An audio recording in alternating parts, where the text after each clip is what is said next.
If you want to be my friend, you had better go and get a pen.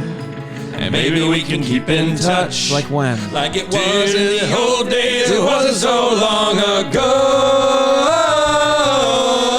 You're listening to Pen Pals with Daniel and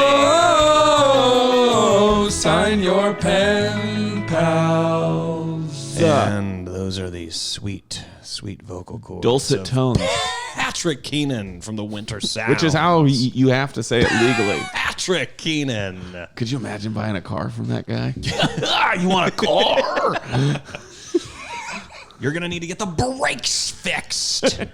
On the car you're buying, the new car. Just so you know, this one needs new brakes. Yeah, this is a brand new car. It needs brakes. Hey, As is. I think there's a big announcement to make. because maybe we do sound a little different. Maybe If you're spatial saying- awareness of someone's audio receptacles. You're going to get a different spatial sound today. That is because Daniel and Rory Scovel, It's you. we have moved into an official Pen Pal studio. Yeah. We have never had a independent Right. studio. At Starburns, we were in their studio. Then during COVID, we were doing Yeah. Zoom. Then we were at Lissa's studio, which is also known as where she lives. Yeah. And now we have finally gotten out of her hair and Hub City the Studio. relief that she feels. The post office. She can breathe again. I know. But now we are in a whole new studio that we're going to get it fixed up. We're going to get some sound panels in here. It's going to sound fucking nice. Okay, it's going to sound great. It's going to sound real fucking great. really good. Yeah. We just do ASMR. That's Yeah. our new things. Like they really gave up. Well, on we're the also podcast. going to start doing ASMR. You guys can see it. You've clicked on the link. You Yeah. know who's Maybe here. you're watching on YouTube. You heard him. You heard him. Yeah, You heard him singing his beautiful voice. I know. Daniel, go for it. He is an actor, a musician, and most importantly to me, a friend. His name is Chris Sullivan. Welcome to the show, buddy. Oh my God. Ladies and gentlemen, Chris Sullivan. Now, Chris, So excited to be here. before we get into it, how do you feel about missing out on a Tony Award because of Hadestown? And go. Geez, that's a deep cut. Taking it to I my saw start. this man. Oh, he had to leave Hadestown because of This Is Us. Yeah. And I went and got to see one of his final shows, and I'm like, oh, my friend's a powerhouse. Yeah. Yes, the play went on to win Best Tony. Yes, the man in my role went on to win. He's a amazing, too. Tony. I'm obviously, Incredible. yes. A legend, even. Yes. But you started that. You That's set right. the bar. You That's set right. the tone. He really did. I'm telling you. Yes. That's right. Chris We Sullivan workshopped it. crushed Hadestown. Yes. Oh, thank you very much. Dude. Yes, I was sad to leave, but to leave to go to This Is Us. Yeah, it all worked Everything out. really Worked complained. out. Yeah, Everything worked out. you're okay. Yeah, I'm all right. Yeah, there's no complaints. Everything's working I always bring it up because I loved you. You never have those moments thanks. where you go see a friend shine, like you see them. I saw it when you shine at Largo out. Thank you so much. with your Joseph and the Joseph the spouse. Yes, Yeah. damn it. But you for the album, and it was wonderful. Thank you. So yeah, I saw you in Hadestown. I was like, oh, my friend is a bright shining star, and I will gladly look at it up in the sky. And they're like, Daniel, she's just asking you what you want to order. No, I kept saying, dude, I said it during the production, and they were My like, friend is a star. They're like, you have to leave. Yeah. You have to leave. When you yell it from Clapping the at crowd. times when yeah. it's not warranted. right. Oh, melodies. I'm so glad you're here. You are our first guest in the new space. I'm so honored. Do on you the first show You in can the like space. feel what it's gonna be, right? I can picture it. I hear you guys are in these spaces barking out orders to your team, letting them know what goes where, Yes. laying your vision down for them, and I can see it already. All my orders are sort of incoherent and irrelevant to what we're working on. What do you mean? Because I don't know how to set any of this stuff up, so I just go put that over there if it makes sense. But to luckily do that. for us, we have a similar vibe in terms of aesthetic and like what feels like we know the show, but then also Yeah. like I can't wait to see what we do with the space.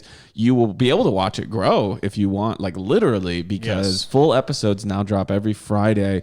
Wednesday is when you can hear that week's episode, and then Friday you can watch it. It's on YouTube. I think if you search Pen Pals on YouTube, or it's probably Daniel Van Kirk's channel. Yeah. However that works. I'm not super familiar with it. Yeah. But we wanted to start putting it out there for all of you so you can see what we're working with right now. Yeah. Thank you to you and your shirt. we technically have decorations for the podcast. I'm also I'll be your college dorm poster. Also, first guest to wear merch. Mm-hmm. The bar is to high. the thing. This is why Hadestown won the Tonys. This is what happens after him. People are like, we're not fucking around. Yeah. I'm dead serious. I told you guys on the way in that I've been a fan of both of yours for a long time, but I've been on a Pen Pals binge the last week. It's warm water, right? I'm talking like 6 to 10 episodes a day. Dude, are you serious? I mean, one after the other. I went deep, and the weird. What are you with Rory and Smartless?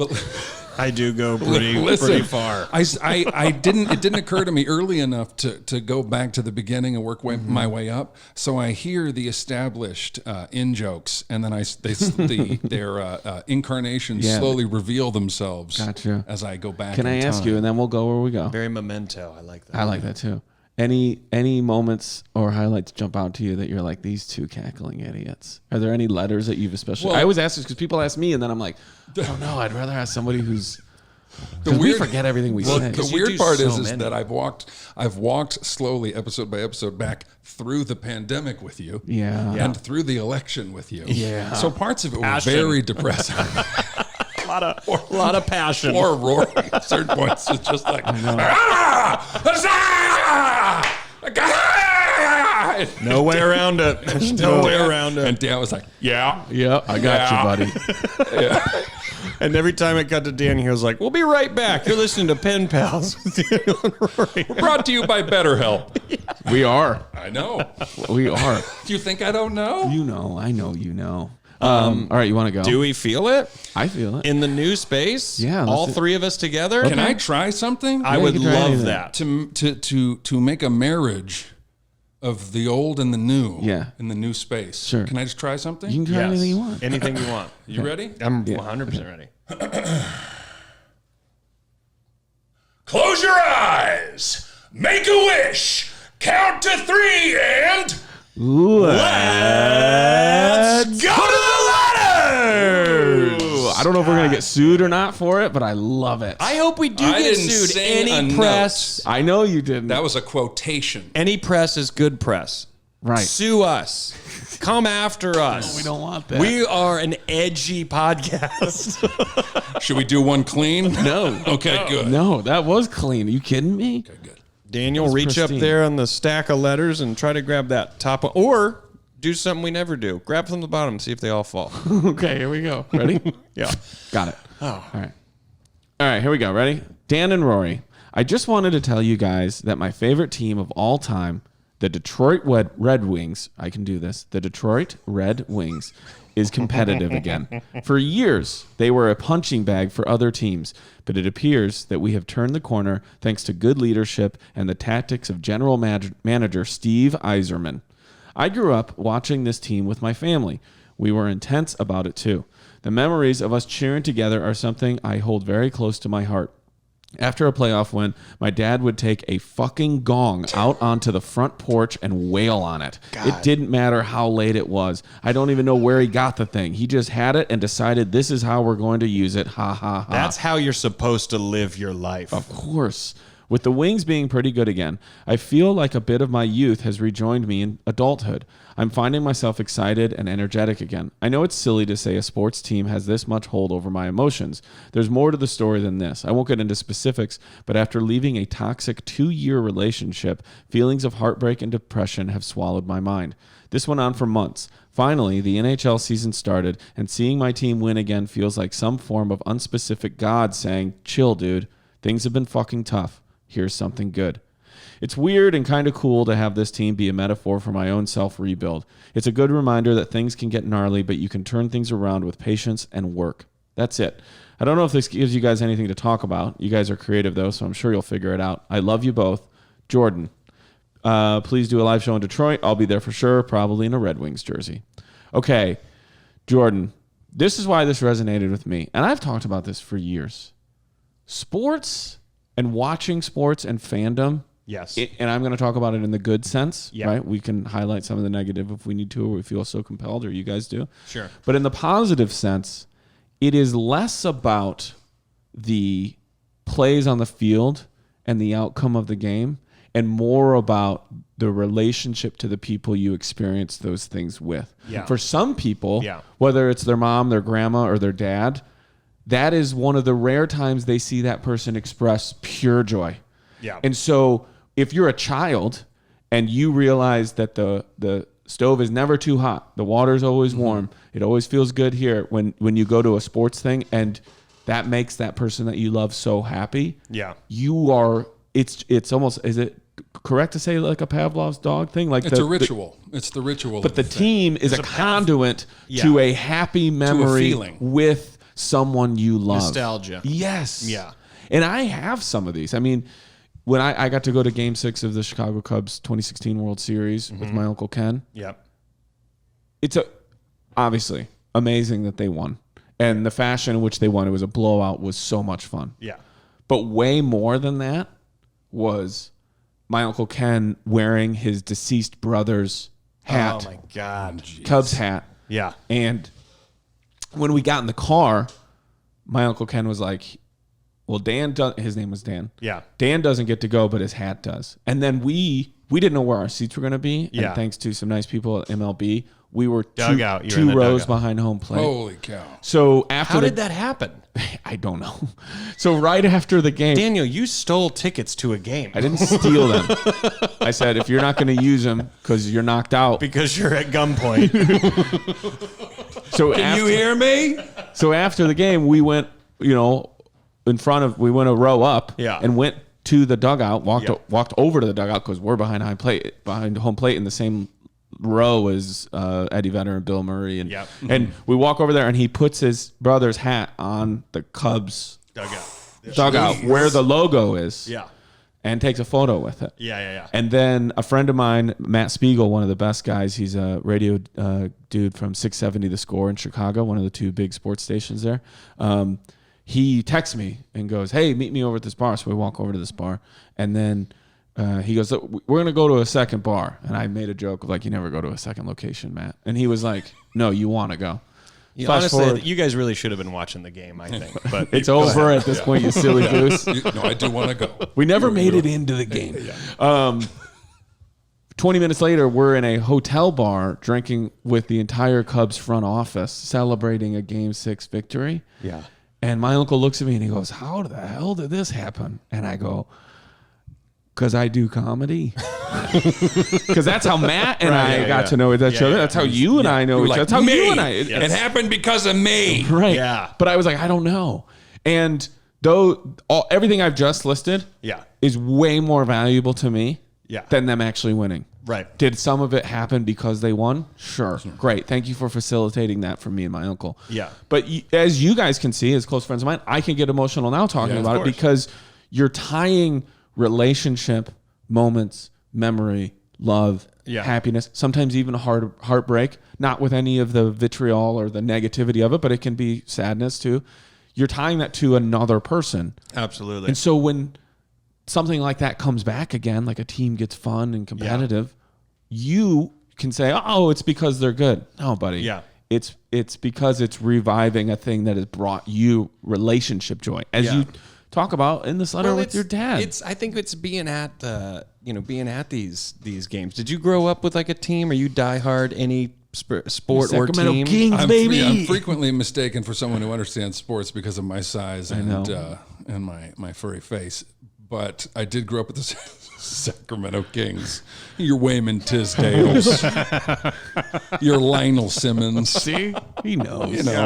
But again... But you also did spend enough time in Chicago, I'm sure, to get sucked into some of that, too. Listen, like you were saying, I actually have no allegiance to the Cubs, but going to a game at Wrigley Field was something I did dozens of times while I lived there for the ritual of gathering, for the ritual of community, for the ritual of competition. Sure. And it can be a spiritual experience, especially in a place with history like that. It's what I find so interesting is Everything that you just described, I'm in the same boat. Because I grew up in a place that didn't have a professional team, we cheered for Atlanta teams, and then we cheered for Charlotte teams. That was the Clemson. Closest that we had, and then that's also why college football is really big right where we're at, because that was like that's almost like our Clemson was like an NFL team. That's what you considered oh, that's who you cheer for, even when they weren't winning.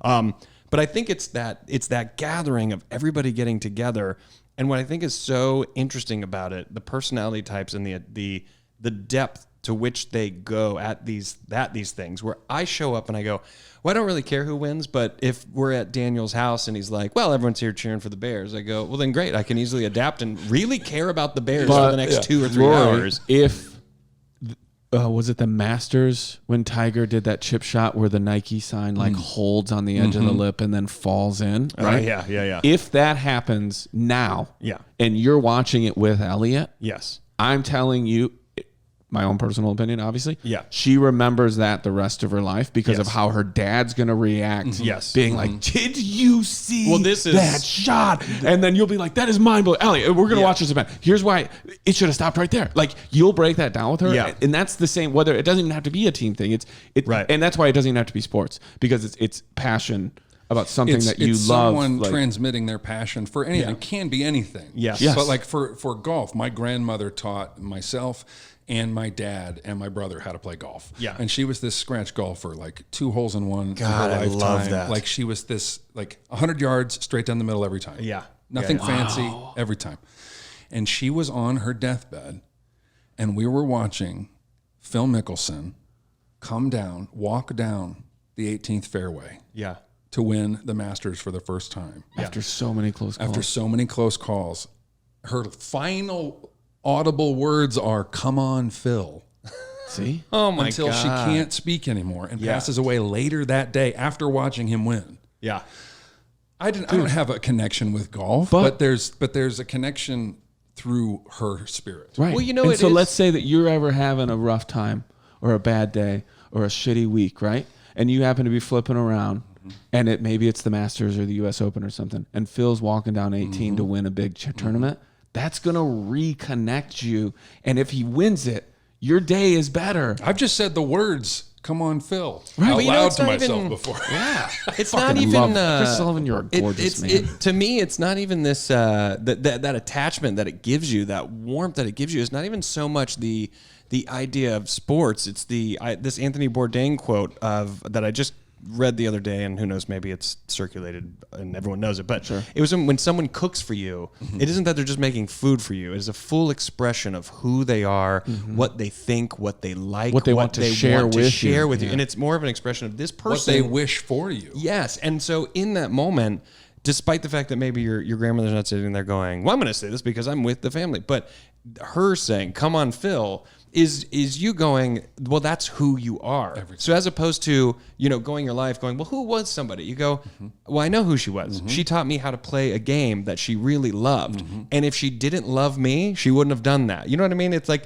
you almost create these other connections with someone that are, to me, it goes beyond I love you. It goes more into I'm sharing my passion with you. I mean, you could have left that and been like, I fucking hate golf, but you know what I do like about it? I liked watching it with my grandmother 100%. or like spending time with my grandmother, because it wasn't, like you're saying, it's not about the sport. It's about what the sport does in terms of a relationship. Who it connects you to and what it connects you to. And you saying like the Masters, like the Nike ball going in with Tiger. We watched the Atlanta Braves all through the 90s. I mean, that was like, despite one World Series, it still felt very much like a dynasty. Dude, 14 years in a row they made the playoffs. At 14 years in a row. And it was like constantly like, oh man, the Braves are amazing. And we watched every season. And with my dad passed away in June of 2020.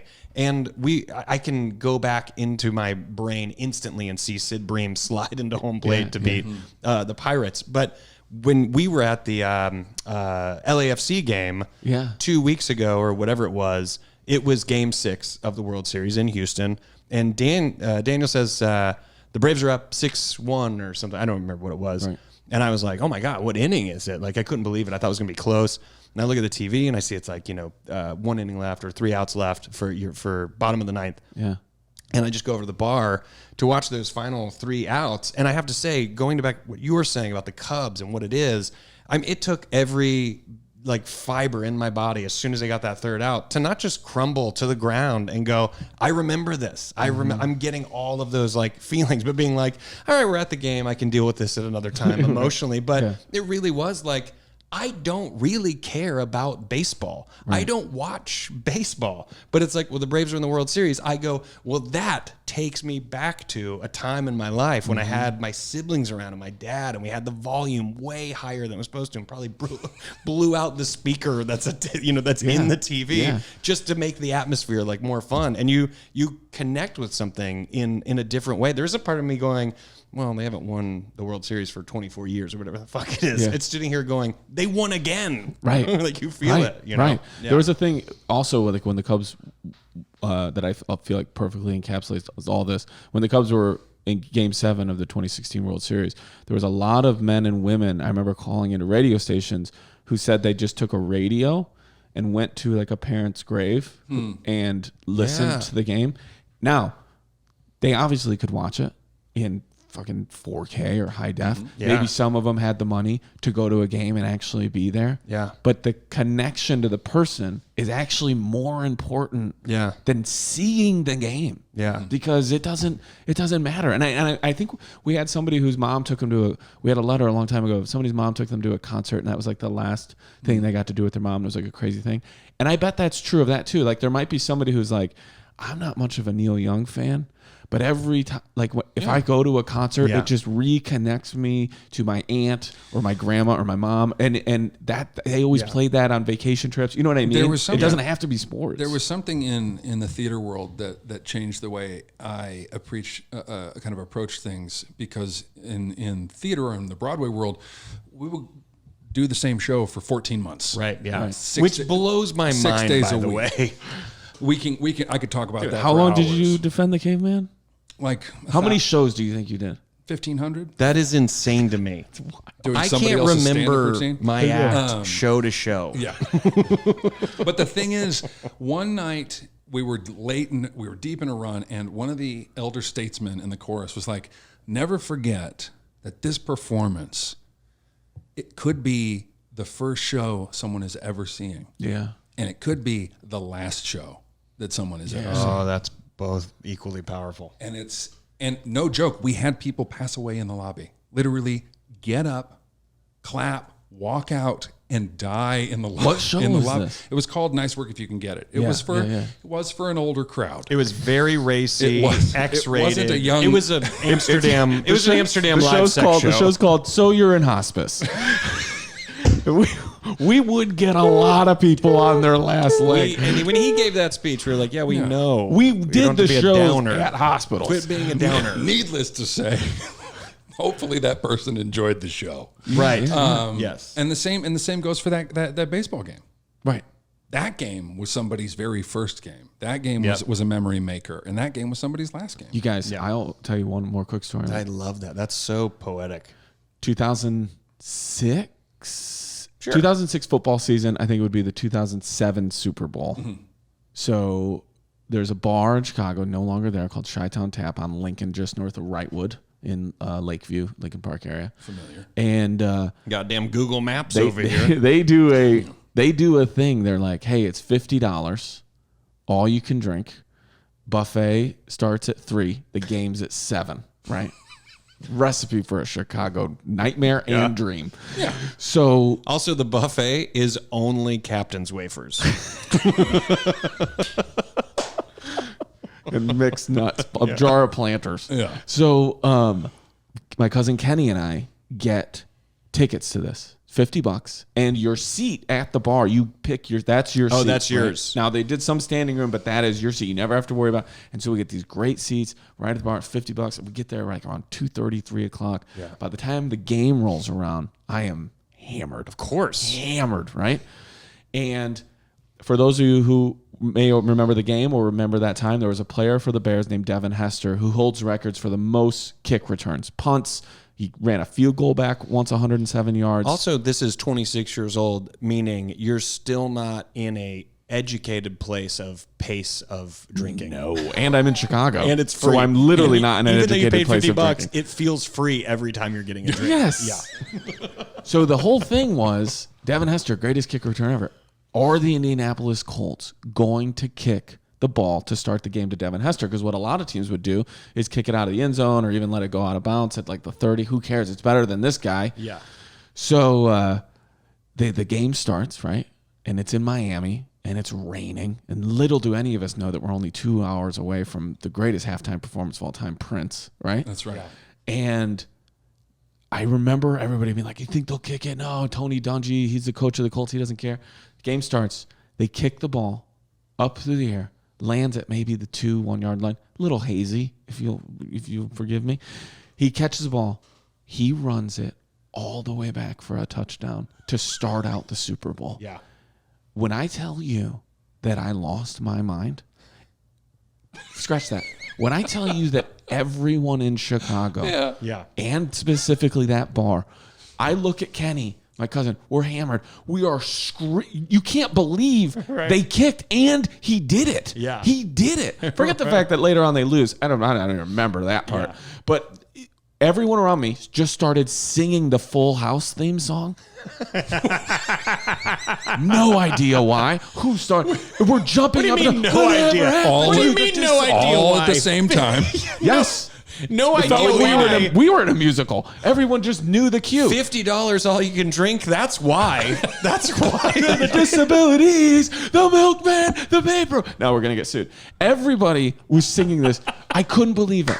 And when I tell you, we'll go down as one of the greatest memories with my cousin. Yeah. Period. Sports, yes. Yeah. Is that what facilitated? Sure. Should have gone home. I'll never. Yeah, I know. Oh my The God. Bears did go home Should've right gone after home. that. Somebody started that song in that bar, and it's because the opening line is "Whatever happened to predictability." And that's what he just did. And someone was like, I'm going to be so smart. And everyone was like, I know all the words too. And then they all sang that it. guy's trying to get people. No. It has layers. It's a joke, but they're just drunk. Guys, stop singing it. Where are the wafers? Where are the captain's wafers? I want to put hot sauce on my next Now, one. that's why when a team gets good again, if you have stuff going on in your life, it can bring up other stuff for you. We go, Yes. Is it wrong that this is making me feel good about life? No. Right. Because you're making you feel good about life. Yeah. That's okay. But you also know what, and and we can get close to closing on this one, Yeah. but the letter being like, hey, and the Red Wings were awful for so long, and now they're good But again. they were also and it's great kind of for so long. revived, legendary for so long. Yeah. I didn't really know hockey till Yeah. like the Red Wings, like what hockey, and then that's how I learned hockey. Yeah. But then them being back and good again, I've never had any allegiance to a team. Sure. So I don't know what it's like to go, oh my God, we were horrible and every season is heartbreaking and blah, I blah, do. blah. I'm very familiar. But to me, it's like, you're not going to stop cheering for them. Right. And so you just got to wait. But the thing that we're saying is, even if every game, you're just like, well, they're probably going to lose. What do you care? Do you have a beer in your hand? Are you barbecuing? Did your friends come over? Yeah. So they lose. That's my thing. Who fucking That's gives the a last shit? thing, Rory. You're exactly right. That's my last. And I've said this. I wrote an article about it probably like 5-6 years ago for this NFL website, where I said, don't let sports entertainment, whether it's professional wrestling or real professional football or baseball or basketball, don't let it ruin your day. Yeah. The only reason you're watching it is to give you a good time. Yeah. They're never going to come out of the locker room and go, hey, man, we saw how hard you threw your cell phone into the wall. I just want you to know we're going to play harder next. It doesn't matter. You know what they do after they lose to a lot of them? They hug each other. Sometimes they switch jerseys or shoes. They tell each other, great game. They help each other because they're like, well, it's over. Yeah. We gave our best. You gave your best. You won. It's over. Never let sports ruin your day. Yeah. Because would I rather... Let's say next year, Game 7, World Series, Cubs, right? And they lose. But I'm with you too. Yeah. I would rather watch them lose with my two friends and have a good time than watch them win all by myself and not have these people in my life. Yeah. What's the trade? Now, are we Just let it- there? Are we there on that? This is us money. Is that No, what no, got no. us? It's okay. it's So Dan's you did pay comedy for it. second Yeah. So row. then we have to be like, oh, Daniel, it's all right. Like, we gotta. Oh, Andrew out $4,000. Yeah, all you can drink on us, though. Yeah, there you go. Hey, how come we're not 2 seats behind home plate? Like we're way. I don't know how it happened. So yeah, don't let it ruin your day. Don't ever let it ruin your day. Yeah. You can be like, bam, I wish they would have won. Then go watch a movie. Yeah. Like let it go. Thanks so much for this, Jordan.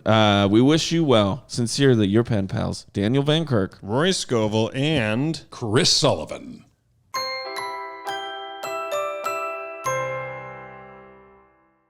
And we're back. Welcome to Pen Pals, guys. It's my podcast. They just talk about it. You're exactly right. Don't forget to rate and review. It really helps the podcast. Helps them.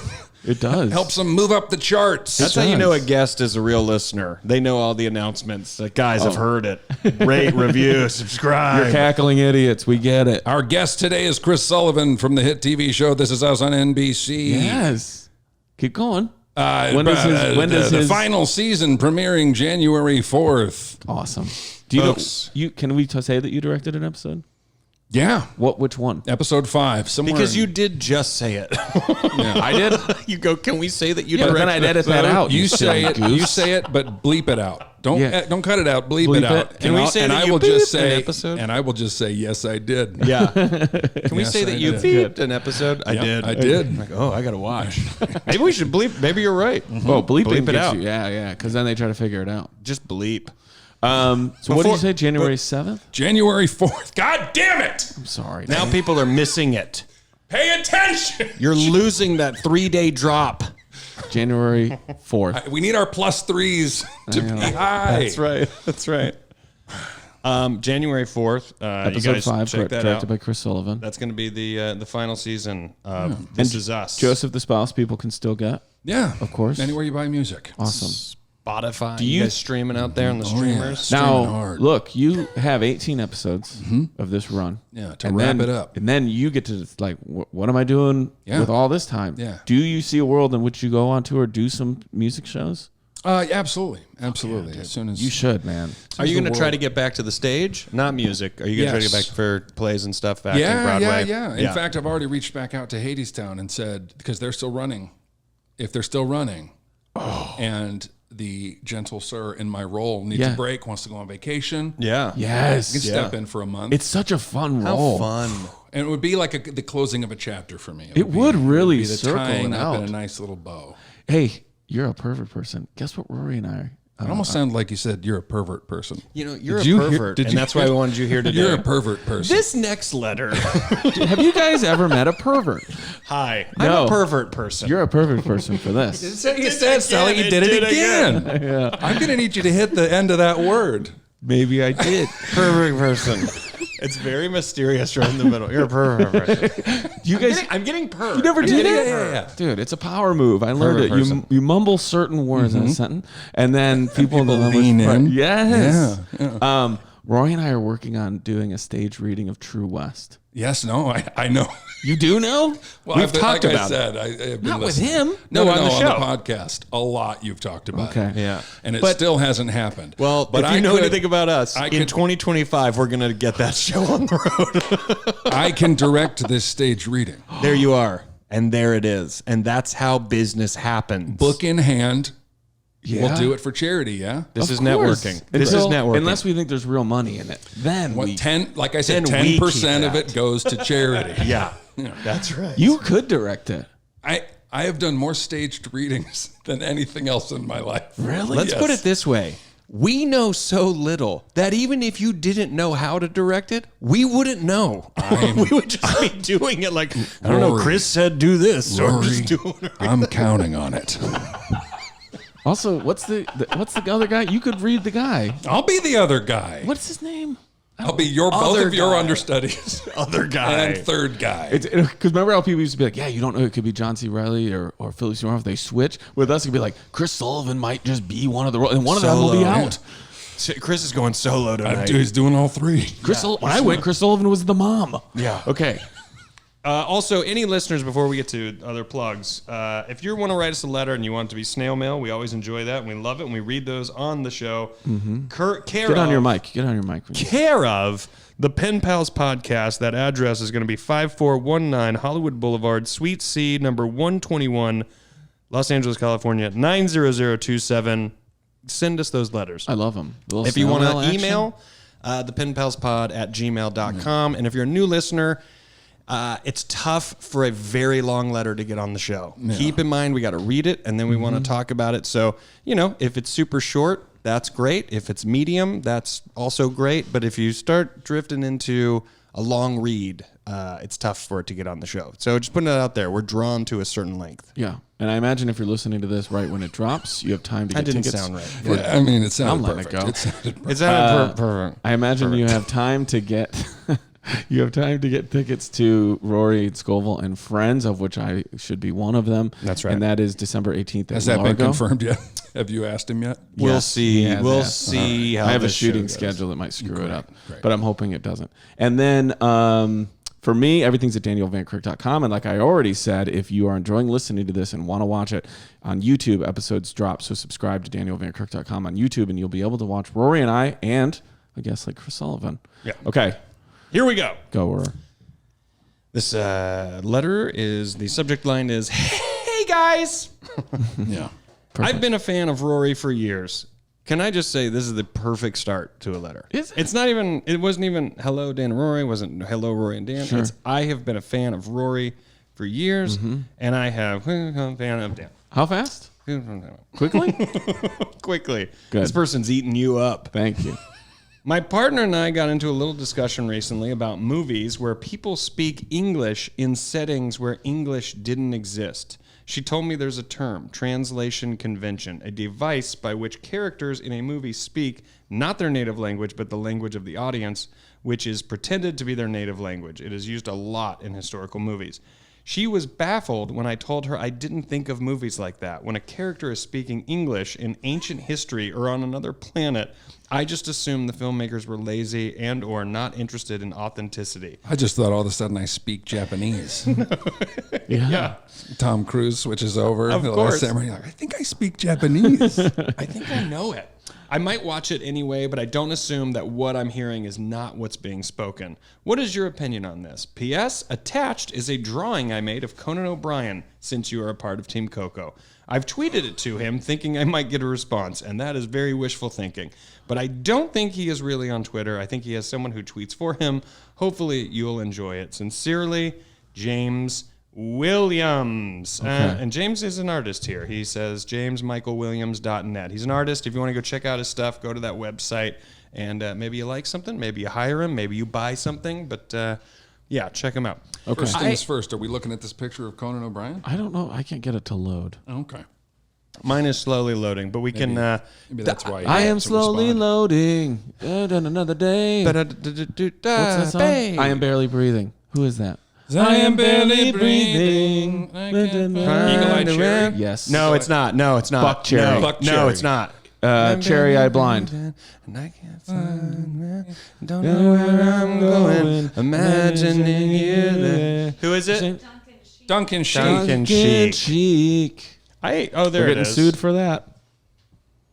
Okay. It's a good drawing. Yeah. Great. I don't know if he's. I don't think he's on Twitter and running his Twitter, so that's a good assumption. My short answer here. I don't care at all when I'm watching a movie and it's in English. If I have to read subtitles, that's fine. Also, I get that authenticity. I appreciate that, but it doesn't deter me. And I don't feel like the Like in Robin Hood, Prince of Thieves, you didn't care that Kevin Costner didn't have. I didn't give a shit at all.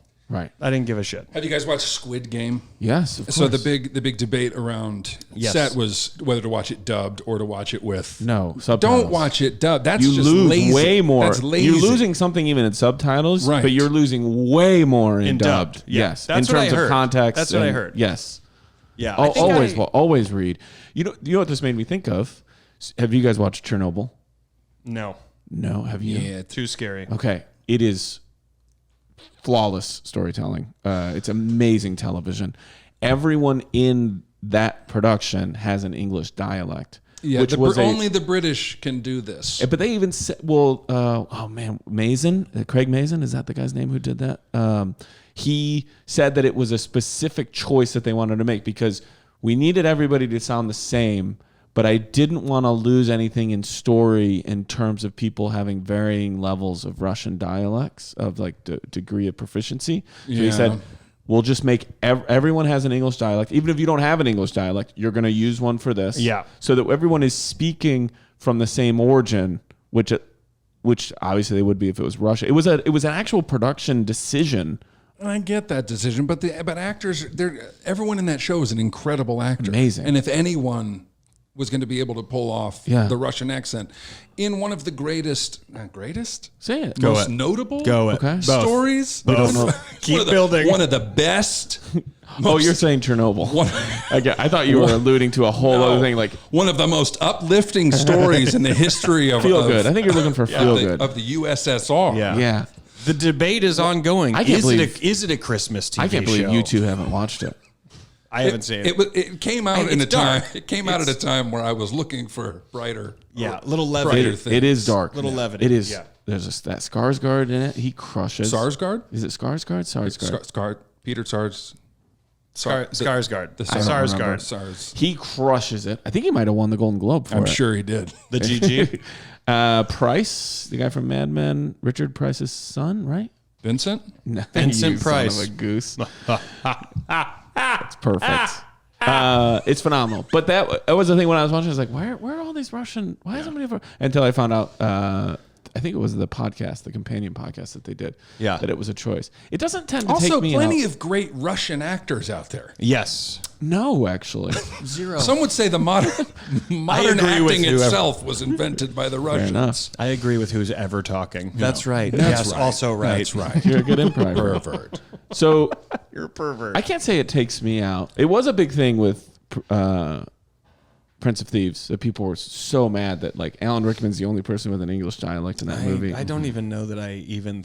also, that was like, what, 89, 91, somewhere in the early 90s? I would guess 93. If you made me guess, I would say 93. At an age where I wouldn't even have thought about But you loved that. the song, didn't you? Of course I did. Rod Stewart, Bryan Adams. Who else was in? I don't mind. No, you're thinking Three Musketeers. The accents. Yeah. Bryan Adams, Rod Stewart. All for One. All for one and all for love. I come out on stage with that sometimes and I get the whole crowd singing and I go, we're not stopping until everyone's singing. I don't mind a production where the language is English. Yeah. But in Chernobyl, the language is Russian. Right. Oh, so not only are they speaking English, they're using British accents. I know. Yeah. And you're going to watch it someday and you're going to text me and go, it's perfect. I'm sure it's great. It's a double down. Perfect. I'm sure it's great. I'll never see it. Same way I've never seen Schindler's List. It's too dark. Neither have I. I've never seen Schindler's List. Have you? I've seen Schindler's List, yeah. Well, you can handle Chernobyl's. It's an important film, but I don't know. I was too young to see it when it came out, and now at this Do point, I want to do that? There's no night where I'm like, tonight's a Schindler's List kind of night. Here's the thing. It is one of those movies where you will go, oh fuck, Yeah. like you can't. It's important. Even when it ends, and it's the story of Oskar Schindler, and you get to the end where the little bit of this is kind of happy, right? Mm-hmm, like it's still not enough for you to look past what you've just been watching and what it That's why I don't know if I could do it. and also knowing long too, right? that you're watching a horrible thing Yeah. and sitting there going, it was probably way worse than what we're actually seeing because they still have to get a rating that can go in theaters. So that it's that happens to me with movies I have seen and really like. I love Moonlight, but I don't know that I could ever give myself that energy again for a day. for a rewatch. Yeah, to just be like, I'm so sad right on now. a date. I think there's some amazing films out there that they don't require a rewatch, second and they're viewing? not a rewatch type movie. You go, I got it and I loved it, but I don't need to go back to it. I got it all. Just And like it almost is a statement of that's how perfect it is. Right. I got it. I got all of it. just like some movies are almost made to like Back to the Future, Yeah. or in my opinion, Stand by Me, where you're like, I could watch this over. course. I know it's such a fun ride. even Candy. though there is More dark like stuff Candy. and- Yeah. Yes. Yeah. But no, I don't ever. I not only do I never think about that, like, even here in the letter, it's like when aliens are speaking English, I just think that they're lazy. Well, I mean, what do you want them to Klingon it out? Like create a whole make language? up a thing. Yeah, in Arrival, they don't speak English. It's all subtitled. Yeah. I mean, there's ways around it. It's just we're too lazy to read words and also take in an image. Wait, here's the thing, Arrival's the if one with the bear aliens- that screams like a woman, right? What? Isn't that it? No. Yeah. No. Well, what's the Natalie Portman one? That's We're not talking Arrival. Amy Adams. Arrival's Amy Adams and You're thinking of the other one that Jeremy came out Renner. right A after couple of years. that. Yeah. Jeremy Have Renner. you seen it though? And he, No. he shoots is. arrows at the aliens. He does really. I don't know, but he has done that. Oh, you're thinking of Endgame. You're thinking of Endgame. Oh, Arrival was preceded Endgame. No, That's right. that It was a Infinity prequel. War. It was a prequel. If you watch closely, it was a prequel. Guys, what is the movie with Natalie Portman with the bear that screams like a woman? I can't even. I think that What? Just say it. Sean. Annihilate it. Annihilator? Annihilation. Annihilation. It's unreal, right? Yeah, oh, it's amazing. It is. all right. If All you right. haven't Let's seen it. lower the volume now that you've got the answer. What are you, a secret We microphone? heard you. Have you seen Annihilation? No. Oh, you would absolutely love it. It is so thought provoking and good. Sean, do you yes? Loud, yes? Stop. Quiet. Quiet. All right, this was good. But hold on. If I've never thought about it if either. I didn't know it was a aliens- thing. I didn't think about I it. wouldn't give two. Like, if the story is that aliens have come to Earth, do you always have the trope of like, well, of course they're blending in, so of course they speak English, which works every time. Of course. They're If smart you enough to are- get here. Yeah, if there is a movie that you're watching, and who knows, maybe an example pops up right now that makes me feel so stupid. But if you're watching a movie and they've gone to another planet and there's aliens and they also speak English there, what movie are you watching where you thought it'd be above that? Do you know what I mean? Yeah. Like, What even movie in are you Explorers- watching? Right. What movie are you watching Explorers. where you are above that? Right. You've made it this far. Right. Exactly. You don't go to Chili's and send it back because it's too salty. Exactly. I think there's a lot of sodium in Sir, this. do you know where you are? Exactly. Like, if you're watching Arrival and that monster alien that you can't even really picture Oh, what that's it even the is. hands on the glass. Yes. Yeah. But if that if that alien is just like, hey, you're like, well, this is not what I thought. This is below the line here. Like, what are we talking about? Yeah. Yeah. It's very airy. Starts very. Yeah. Or if you just saw a lot of breath and they just typed out, hey, what's up? Just drew a butt. With their like weird But that's why tentacle. Close Encounter of the Third Kind I love because they were like music. That's how we'll communicate Yes. with these people because we can all figure that See, out. I think that's what James is talking about here. That's just more creative. But I understand it's probably a personality type. You're either bothered by the fact that they aren't speaking the native language of that time period or of that region. Sure. I get that can bother people. It just doesn't totally jump out at me. I sometimes don't even think about it. No, I don't assume what I I'm feel hearing like isn't what's being spoken. This is kind of Yeah. a trope of the past too. Like this is being filtered out. Oh, you think? I think so. I think it is. I think your Last Samurai, where you take yeah. a great Japanese story starring Tom Cruise, and you make all of these incredible Japanese actors speak English. Yeah. Probably not going to happen a I lot. would agree. Yeah. Yeah, I would agree. I would agree. So it's on its way out. So you and your girlfriend can just calm down. You guys need to this fight is no reason this to break fight up. is 2001. I love though that other way on what this letter's about. I love though that James was like, which is such a highbrow sentence. He's like, no, babe, I just figured they weren't interested in authenticity. Like, just so condescending to the production of the movie. Let's get into what this is really about. This isn't about movies using the wrong dialect. This is them breaking up. This is him going, I No, don't want to watch please don't, movies with James. you. No, we're not intoning that, James. James, this is a great letter. Thank you for the sparking the conversation and the laughs. We appreciate it. And we wish you well. Sincerely, your pen pals, Rory Scovel. Daniel Van Kirk. and Daniel Van Scovel. Nice.